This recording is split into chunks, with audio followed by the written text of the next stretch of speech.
ان سے درگزر کرنا، ان سے پیار کرنا۔ حضور علیہ الصلوۃ فرماتے ہیں رب نہ تمہارا چہرہ دیکھتا ہے نہ تمہاری جیب دیکھتا ہے، مالک تو جب دیکھتا ہے تمہارا دل ہی دیکھتا ہے۔ تو دل کی کیفیت اللہ کو پتہ ہے۔ دل بے چین اس لیے رہتے ہیں کہ یہ جو پیاس اور جو طلب کرتے ہیں وہ ہم انہیں پہنچاتے نہیں۔ دل بے قرار اس لیے رہتے ہیں کہ یہ رب اور رسول کی محبت سے ٹھنڈے ہو، ہم ادھر ادھر کی چاہتے لیے پھرتے۔ ان کے اندر بے قراری اس لیے ہے کہ ہم نے امیدیں لوگوں سے وابستہ کر لی ہیں، جو لوگوں سے نہیں کرنی چاہیے تھی، اللہ رسول سے کرنی چاہیے۔ ہم نے اسباب کو اختیار کرنا ہے، بھروسہ اسباب پر نہیں، بھروسہ تو اللہ تعالیٰ پہ کرنا ہے۔ تو جب تک دیکھیں نا قرآن مجید نے کیا کہا، قرآن مجید نے کہا والذین آمنوا اشد حبا للہ، فرمایا وہ لوگ جو ایمان لے آئے وہ اپنے رب سے شدید محبت کرتے ہیں، اپنے رب سے پیار کرتے ہیں۔ ان کے سجدے بوجھ نہیں، ان کے سجدے تو لذت ہے۔ انہیں نماز کے لیے لانا نہیں پڑتا، جبر نہیں کرنا پڑتا، ان کے تو دل کھچے چلے آتے ہیں۔ ان کو تو پیار ہو گیا، رات ساری بیت گئی اور ایک سجدہ بھی مکمل نہ ہوا۔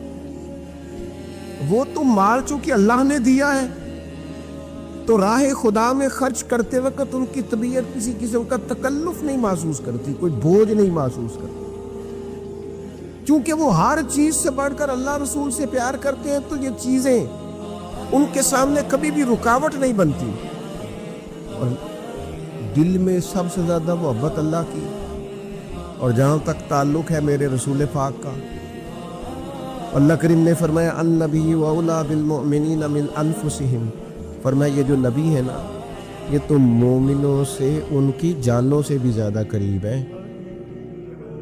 تو ہر وقت دل کی دھڑکنوں میں، روح کی ٹھنڈک میں، قلب میں، دل میں، روح میں، ذہن میں جو چیز ہر وقت سمائی ہے نا مومنوں کے، وہ رسول پاک کی ذات ہے۔ اگر رات ساری بندہ یہی سوچتا رہے کہ سویرے یار کس طرح کام چلانا ہے، پیسے کیسے آئیں گے، جو میرے پاس 2 لاکھ ہے اسے 6 کیسے کرنا ہے، اور یہ 6 ہے یہ 12 کیسے ہو سکتا ہے، اور جناب یہ دنیا میری کیسے آگے بڑھ سکتی ہے، اور یہ جو پلاٹ پڑا ہے نا میرے گھر کے بالکل سامنے کیسے کچھ چکر چلے کہ میرا ہو جائے، گاڑی ہے ذرا چھوٹے ٹائروں والی بڑے ٹائروں والی کیسے آ سکتی ہے۔ اگر 24 گھنٹے منصوبہ بندی دنیا حاصل کرنے سے دین منع تھوڑا کرتا ہے۔ حضور نے تو فرمایا محنت کر کے کمائی کرنے والا اللہ کا دوست ہے، منع نہیں ہے، لیکن ہر وقت اسی گنتی میں رہنا، اسی کے شمار میں رہنا، الجھ جانا، اور جو اصل چیز تھی اس کو چھوڑ جانا۔ ہم نا نیکی کرتے ہیں، مومن ہوتے ہیں، لیکن اس کی لذت نہیں پاتے۔ یعنی اگر نماز پڑھ کے بھی بندہ قرار نہ حاصل کرے، اگر وہ خیرات کر کے بھی اس کی ٹھنڈک نہ محسوس کرے، مسجد آ کے محفل کرا کے محفل میں بیٹھ کے پھر بھی اس سے کوئی روحانیت نہ پا سکے، اس نے 20 علماء سنے، اس نے درجنوں خطباء سنے، اس نے ساری زندگی گزار دی، لیکن اس کے دل کی کیفیت ہی نہ بدلی، وہ لذت خاص ہی اسے نصیب نہ ہو، تو پھر اسے سوچنا چاہیے نا کہ دل میں نا اللہ تعالیٰ نے نا ہر چیز 2 بنائی ہے، ہونٹ 2، آنکھیں 2، کان 2، ہاتھ 2، پیر، دل اللہ نے ایک ہی بنایا۔ یہ نہیں ہو سکتا کہ چلو ایک طرف مجھے رکھ لو ایک طرف کسی اور کو رکھ لو، دل ہی ایک بنایا ہے۔ وہ کہتا ہے بس دل ایک ہے تو رب رسول ہی رہیں گے، اس میں ادھر ادھر کی چاہتے نہ لے آنا، جب تک دل کے اندر پوری طور پر اللہ رسول کی، بخاری مسلم میں حدیث ہے، نبی پاک علیہ الصلوۃ والسلام نے فرمایا اگر تم چاہتے ہو نا تمہیں ایمان کی لذت نصیب ہو، آپ زیادہ غور کریں میری بات پر، ایک ہے کھانا، ایک ہے مزیدار کھانا، ایک ہے مومن ہونا اور ایک ہے مومن ہونے کا مزہ آنا، لذت نصیب ہونا کہ میں صاحب ایمان ہوں۔ فرمایا اگر تم چاہتے ہو کہ تمہیں ایمان کی لذت نصیب ہو، یہ حدیث آپ نے بولنی نہیں، بخاری مسلم میں، اگر چاہتے ہو کہ ایمان کی لذت نصیب ہو تو 3 کام کرو۔ یا رسول اللہ صلی اللہ تعالی علیہ وسلم کون کون سے؟ حضور فرمانے لگے پہلا کام یہ کرو کہ ہر چیز سے بڑھ کر اللہ رسول سے محبت کرو. لیکن یہ نیرا نعرہ نہیں لگانا، یہ غور کرنا ہے، پیسوں پر اچھی طرح غور کر کے سوچ لینا ہے کہ پیسے زیادہ پیارے ہیں کہ اللہ رسول. یہ غور کر لینا. یہ جو جھوٹی نا کے بت بنائے ہوئے نا، میری عزت، میری برادری، میری افسری، میرا قبیلہ، میری کرسی، یہ غور کر لینا ہے کہ کرسیاں زیادہ پیاری ہیں، اقتدار زیادہ پیارا ہے کہ اللہ رسول. ایک طرف رسول اللہ کی شریعت اور ایک طرف تیری برادری کے رسم و رواج. لیکن شادی والے دن رسم و رواج جیت گئے.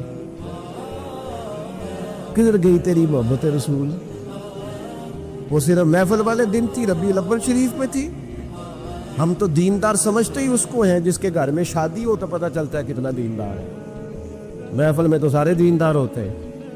یہ تو پتہ ہی تب چلتا ہے جب کسی کا انتقال ہو جائے یا گھر میں کوئی خوشی آئے کہ اب یہ کتنا دیندار ہے. اب پتہ چلے گا. مسجد میں تو سارے دیندار ہیں. فرمایا گر چاہتے ہو کہ لذت ایمان نصیب ہو تو ہر چیز سے بڑھ کر اللہ رسول سے پیار کرو.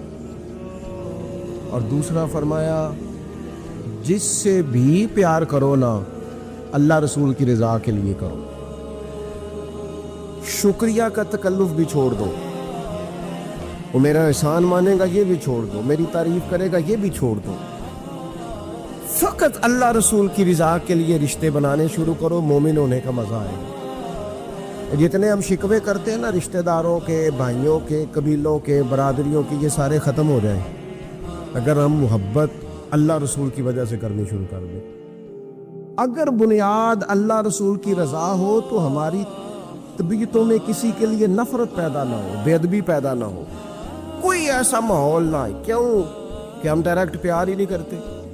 ہم جس سے بھی پیار کرتے ہیں درمیان میں رب رسول کو رب کے کرتے ہیں. اور حضور فرماتے ہیں قیامت کے دن رب اعلان کرے گا، اللہ فرمائے گا وہ کہاں ہیں جو دنیا میں میری رضا کے لیے آپس میں پیار کرتے تھے. یا اللہ کیا ملنے والا ہے؟ اللہ فرمائے گا آج میرے عرش کے سائے کے علاوہ سایہ کوئی نہیں. جو دنیا میں میری رضا کے لیے آپس میں پیار کرتے تھے انہیں آج میں اپنے عرش کا سایہ عطا کروں گا. تو اگر ایمان کی لذت چاہتے ہو، ایک تو ہر چیز سے بڑھ کے اللہ رسول سے پیار کریں، ایک جس سے بھی پیار کریں اللہ رسول کے لیے کریں. اور دوسرا فرمایا مومن ہونے کے بعد، کلمہ نصیب ہونے کے بعد، ایماندار ہونے کے بعد کفر کی طرف جانا اتنا ناپسند کریں، اتنا ناپسند کریں اتنا کوئی آگ میں جانا ناپسند کرتا ہے. اتنا ناپسند کریں. اگر یہ ذہن بن گیا پھر لذت نصیب. میں آپ سے عرض کروں میرے عزیزوں، ہم نا تھکی تھکی سی زندگی گزارتے ہیں، بور سا وقت گزارتے ہیں، الجھے ذہن رہتے ہیں، بکھری سوچے رہتے ہیں، ٹوٹے خیالات، پختگی نہیں باتوں میں، مضبوط نہیں افکار. کسی نے مشورہ دیا تو 10 منٹ کچھ اور سوچ لیا، اگلے سے بات کی تو پھر پچھلے کی بات ختم ہو گئی. اپنی زندگی میں مضبوطی نہیں. اور خدا کے بندو، ہمیں تو ایک سادہ سا اسلوب دے دیا گیا ہے کہ تم ہر چیز سے بڑھ کے رسول پاک سے محبت کرو. تو جب پوری طرح وہ محبت نصیب ہو جائے گی، جب پوری طرح وہ چاہت مل جائے گی، جب پوری طرح وہ خلوص نصیب ہو گیا، للہیت مل گئی، اللہ رسول کی بارگاہ نصیب ہو گئی، آپ یقین کریں حضور کی محبت بندے کو پکا کر دیتی ہے، اس کی سوچوں کو مضبوط کر دیتی ہے، اس کے اندر استقامت لاتی ہے. رسول اللہ کی محبت انسان طاقتور ہو جاتا ہے. میں تقریر نہیں کر رہا، جذبات کا اظہار کر رہا ہوں. میں آپ سے داد نہیں چاہتا، میں آپ کی ذہن سازی چاہتا ہوں. آپ بھلے میری بات پر کوئی سبحان اللہ ماشاءاللہ نہ کہیں، لیکن میرے درد دل کو سمجھے میں کیا کہنا چاہتا ہوں. دوستو، حضور کی محبت مضبوط کرتی ہے، مضبوط طاقتور کر دیتی ہے. نہ سمجھ آئے تو سیدنا بلال سے پوچھ کے دیکھو، مار پڑتی جاتی ہے، محبت طاقتور ہوتی جاتی ہے، تانے ملتے جاتے ہیں، محبت مضبوط ہوتی جاتی ہے.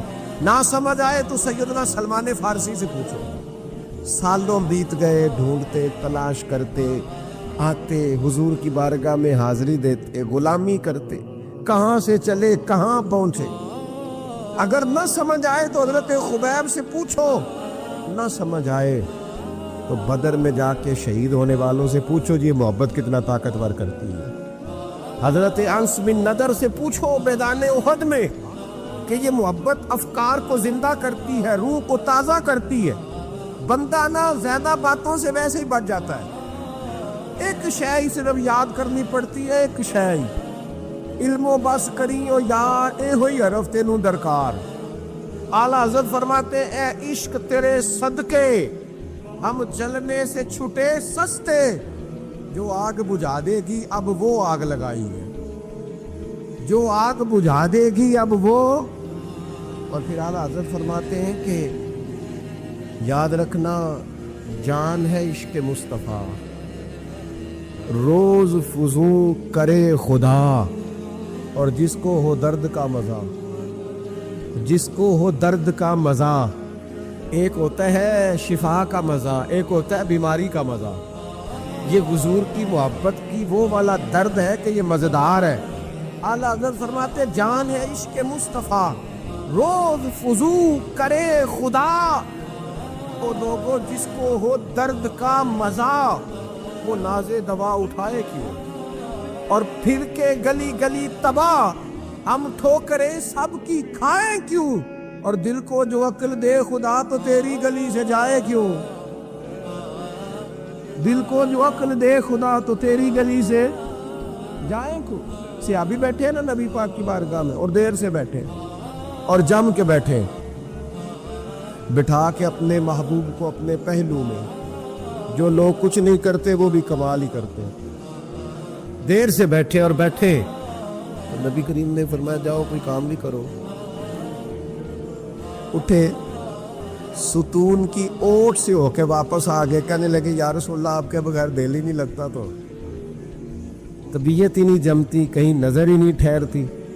جب تک آپ اپنے دل کی کیفیات، یار ہمارے بزرگ، ہمیں تو وقت نہیں ملنا چاہیے، اگر ہمارا دعویٰ ہے کہ ہمیں حضور سے محبت ہے تو وقت ہی نہیں ملنا چاہیے۔ سیرت ساری پڑھ لی ہے ہم نے،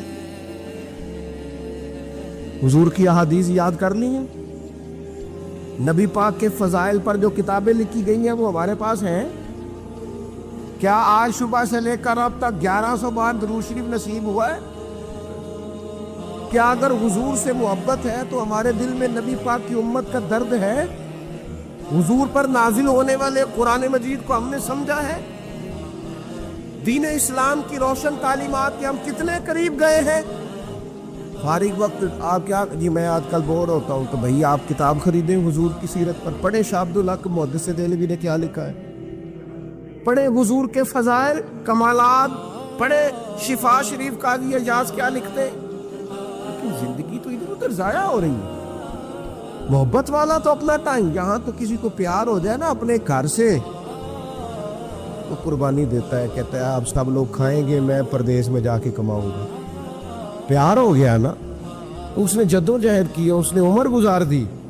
ہمیں اگر پیار ہو تو پھر انداز کچھ اور ہو۔ تھوڑا سا نا اپنی قلبی واردات پر توجہ دیں، اپنے دل سے پوچھیں، ایک تسبیح رکھ لیں ہاتھ میں۔ اس طرح موبائل ہو نا بندے کے پاس تو چین نہیں نہ لینے دیتا، جس طرح موبائل ہاتھ میں ہو تو چلتا رہتا ہے نا، انشاءاللہ تسبیح بھی ہاتھ میں ہوگی تو درود پاک چلتا رہے گا۔ یہ کرے یہ کام، حضور کے تذکار جمیلہ، نبی پاک کا تذکرہ، اپنے قلب اطہر میں حضور کی محبت کو۔ آپ دیکھیں نا کبھی صحابہ کا مزاج، ایک ہوتا ہے بڑے مشورے کرنا اور ایک ہوتا ہے زندگی میں نا ایک عرف یاد کر لینا۔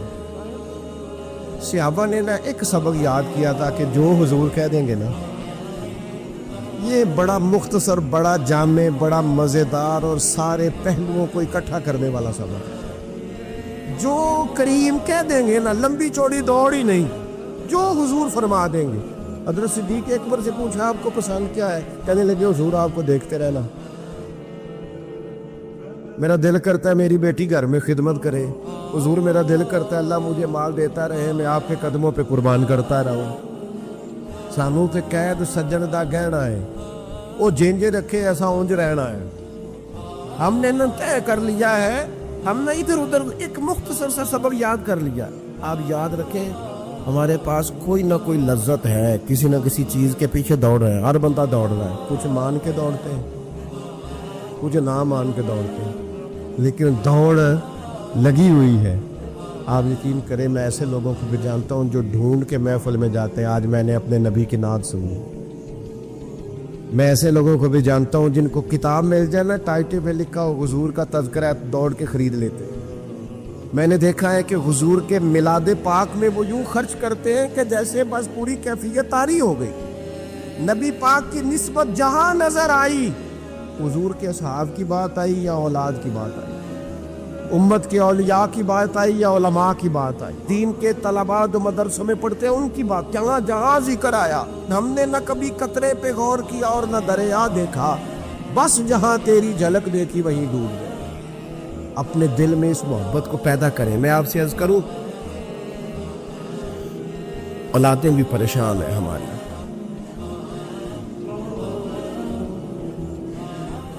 ہم نے بچوں کو پیسے دیے، ٹائم نہیں دیا، ہم نے بچوں کو گھر دیا ہے، خاندانی ماحول نہیں دیا۔ اب شکوہ صرف بچے سے نہیں کہ وہ موبائل پہ ہے، ابا بھی تو موبائل پہ ہی ہے نا، وہ بھی تو نہیں نا چھوڑ رہا۔ بچے جو چھوٹے موٹے سوالات اپنے ماں باپ سے پوچھتے تھے تو ایک خاندانی روایات، ان کا حسن منتقل ہوتا تھا، وہ اب رخصت ہو رہا ہے۔ بچے اپنے گھروں میں، آپ کو پتہ ہے کہ صحابہ کی اولادیں کیوں جان قربان کرتی تھی نبی پاک پہ؟ انہوں نے گھر میں جو دیکھا تھا نا اپنے ماں باپ کو کرتے، تو وہ تیار تھے، ایک سے ایک بڑھ کر تھا۔ حضرت عمر بن جموح جنگ میں آئے تو چاروں بیٹوں سمیت آئے، اولادیں ساتھ آئیں ان کی، کیوں؟ انہوں نے اپنے بچوں کو وقت دیا، ٹائم دیا، ان کی تربیت کی۔ دیکھیں، ایک ہے میں تقریر کروں، تقریر سے بھی بچے سیکھیں گے، ایک ہے کہ جو ان کا باپ کرتا ہے۔ میں اکثر ایک مثال دیتا ہوں، میں کہتا ہوں کہ کئی دفعہ گھر میں نا اماں کہتی پتر چپ کر جا، تیرا ابا آج کل پریشان ہے، ناراض ہو جائے گا، چپ کر، ابھی بات نہ کرنا، کاروباری ٹینشن چل رہی، ہوتا ہے کہ نہیں؟ پتر آج نہ بات کرنا، آج تیرے ابا جی کا موڈ نہیں ٹھیک ہوتا ہے نا۔ تو کبھی کبھی یوں بھی ہونا کہ ابا بستر میں رو پڑے، تو پتر اٹھ کے جا کے پوچھے اماں جی خیر ہے، تو اماں بھی رو پڑے، اماں بتاؤ تو صحیح ہوا کیا؟ آپ تو اماں کے پتر تمہارے باپ کو نا حضور کا مدینہ یاد آ رہا ہے۔ آپ یقین کریں یہ رنگ اولاد پہ وہ رنگ چڑھائے گا، یہ انداز وہ انداز سکھائے گا۔ ابا پیسوں کے لیے تو روز روتا ہے، زمینوں جائیدادوں کے لیے روتا ہے، میرا کاروبار نہیں چلتا، روتا ہے۔ کاش یہ کبھی حضور کی محبت میں روئے، یہ کبھی اس درد سے تڑپے، کبھی اس کی وہ کیفیت بنے۔ تو بچے کو کہنا نہیں پڑے گا، اپنوں کے تو آنسو دیکھ کے بندے کے آنسو آ جاتے ہیں۔ حضرت ذوالقرنین رضی اللہ تعالیٰ عنہ، اللہ تعالیٰ نے انہیں زمین میں اقتدار دیا تھا۔ 4 لوگ دنیا میں ایسے ہو چکے ہیں جنہیں اللہ تبارک و تعالیٰ نے پوری دنیا میں اقتدار دیا، ایک وقت میں پوری دنیا کا ایک ہی بادشاہ۔ 2 مسلمان تھے، 2 کافر۔ مسلمانوں میں حضرت سلیمان علیہ السلام اور جناب ذوالقرنین علیہ السلام، اور کافروں میں بخت نصر اور نمرود۔ یہ 2 لوگ ہیں جنہیں اللہ نے پوری دنیا میں اقتدار دیا، اور پھر اس کے بعد آنے والے وقت میں اللہ تعالیٰ امام مہدی کو سارا اقتدار عطا فرمائے گا پوری دنیا کا۔ حضرت ذوالقرنین کے بارے میں 2 روایات ہیں، ایک تو یہ ہے کہ وہ نبی تھے اور ایک یہ ہے کہ نہیں وہ ولی تھے، لیکن مجھے حضرت مولا علی شیر خدا رضی اللہ تعالیٰ عنہ کا قول ملا ہے جس میں آپ نے فرمایا ہے کہ نہیں وہ نبی نہیں تھے، تو اس لیے میرا نظریہ یہی ہے کہ وہ اللہ کے ایک نیک بندے تھے۔ اللہ نے انہیں پوری زمین میں اقتدار دیا، وہ ایک مہم پہ نکلے، ان کا ارادہ بنا کہ میں ذرا دنیا کا چکر لگاؤں، تو انہوں نے سفر شروع کیا کہ میں دیکھوں ذرا سورج غروب کہاں ہوتا ہے۔ تو فرماتے میں پہنچا، بڑا گیا، لیکن میں اس مقام تک پہنچ گیا جہاں سورج غروب ہوتا ہے، تو پھر میں نے دیکھا کہ ایک سیاہ کنواں ہے جس کے اندر جا کے وہ چھپ گیا ہے، لیکن رب کریم کی اس حقیقت تک میں پہنچ سکا نہیں۔ پھر آپ فرماتے ہیں کہ میں آگے نکلا تو مجھے ایک قوم کے بارے میں بتلایا گیا جو بڑی خونخوار قوم تھی، بڑی خونخوار، اس کو یاجوج اور ماجوج کہا جاتا ہے۔ یہ قوم اتنی خونخوار تھی کہ یہ درندوں کو بھی کھا جایا کرتے تھے، اتنے لمبے چوڑے ان کے قد تھے، اتنے زیادہ طاقتور تھے کہ سانپ اور بچھو بھی کھا جاتے تھے۔ یہ نکلا کرتے تھے سبزے کے دنوں میں تو ساری کھیتیاں اجاڑ جاتے تھے، ہر چیز تباہ کر جاتے تھے، حتیٰ کہ انسانوں تک کو کھا جاتے تھے۔ تو حضرت ذوالقرنین جب وہاں پہنچے، اللہ تبارک و تعالیٰ نے انہیں ان مظلوم لوگوں کا مددگار بنایا جن پر یاجوج اور ماجوج کی قوم ظلم کرتی تھی۔ انہوں نے آپ سے کہا کہ حضور مہربانی فرمائیں، اس قوم سے تو ہماری جان چھڑائیں۔ آپ نے فرمایا تم میری مدد کرو۔ انہوں نے کہا حضور کس طرح؟ فرمایا بس جسمانی طور پر میری مدد کرو۔ تو آپ نے پھر وہاں ایک دیوار بنائی، لوہا کاٹ کر، سیسا پگھلا کر، پتھر ڈال کر ایک بڑی موٹی تازی دیوار بنائی، اور اتنی اونچی بنائی، اور پھر اس کے چاروں جانب آگ جلائی تاکہ وہ لوہا اس طرح پگھل جائے کہ وہ دیواروں کے ساتھ چپک جائے، تاکہ کوئی آدمی پیر رکھنا چاہے تو پیر رکھ کے اس پہ چڑھ نہ سکے۔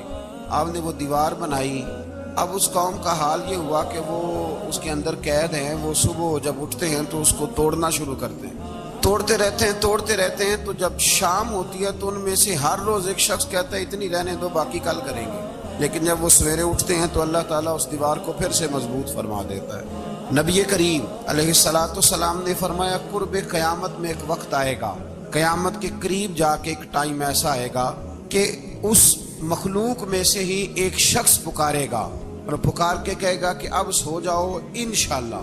اللہ ان کی زبان پہ جاری کہے گا اب سو جاؤ اور سویرے انشاءاللہ یہیں سے شروع کریں گے۔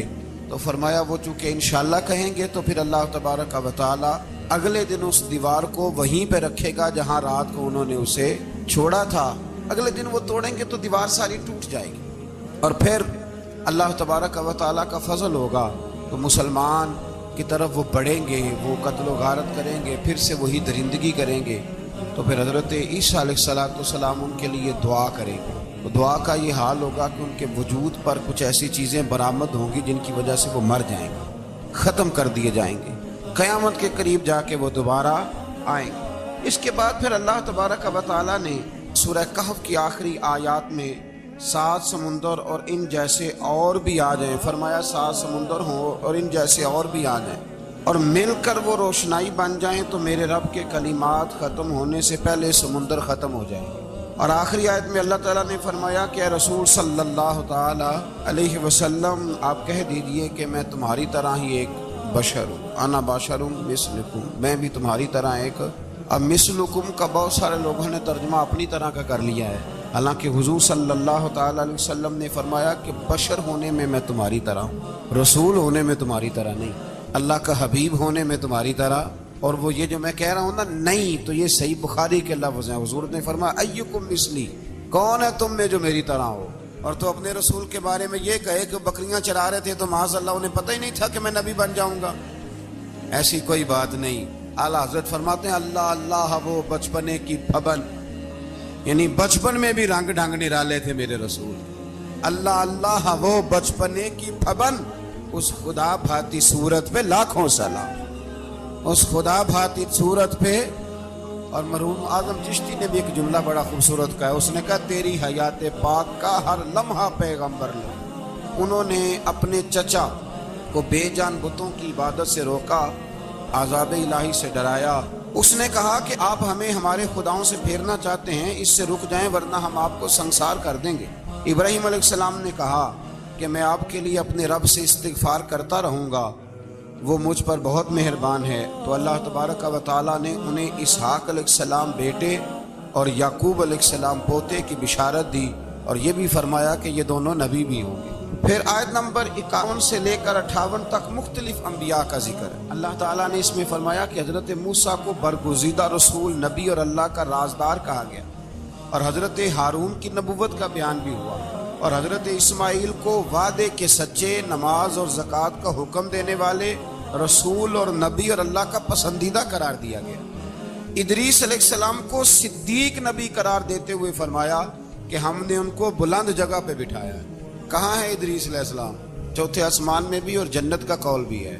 2 روایتیں ان کے بارے میں ملتی ہیں، ایک تو یہ ہے کہ وہ حضرت ملک الموت سے ایک دفعہ کہنے لگے تو میرا یار نہیں بن جاتا؟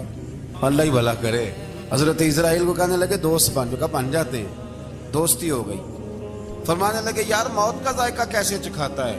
کہنے لگا میں آپ کو چکھا دیتا ہوں۔ آپ کو موت کا ذائقہ چکھایا اور دوبارہ پھر روح ڈال دی، آپ اٹھ کے بیٹھ گئے۔ کہنے لگے دوزخ تو دکھا، نے وہ بھی دکھا دی۔